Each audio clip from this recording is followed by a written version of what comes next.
Hello friends, I'm Edawako. Today we have breaking news. The Taliban have banned women from visiting all parks in Kabul, excluding them still further from public life in Afghanistan.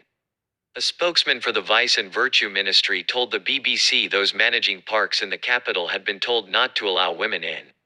The group claims Islamic laws were not being followed at parks. Women's rights and freedoms have been severely restricted since the militant Islamists seized power in August 2021.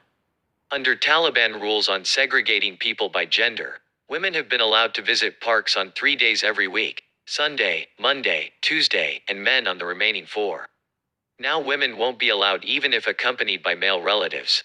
We've done this because in the past 15 months, despite our efforts, people have been going to the park and not respecting Sharia laws, Muhammad Akif, spokesman for the Ministry of Propagation of Virtue and Prevention of Vice, told the BBC. The restriction is for all women, whether they are with or without a mahram, male escort. The ban on women extends to amusement parks that usually have rides like bumper cars or a Ferris wheel, and where families visit together with their children. It appears to be in force only in the capital for now, but in the past such rules have eventually applied across the country. One woman who Reuters news agency caught up with at the entrance to a Kabul park was disappointed after being turned away. When a mother comes with their children, they must be allowed to enter the park, because these children haven't seen anything good. They must play and be entertained, said Masuma, who gave only her first name for security reasons. Under the Taliban, women in Afghanistan have been subjected to a series of curbs on their freedoms.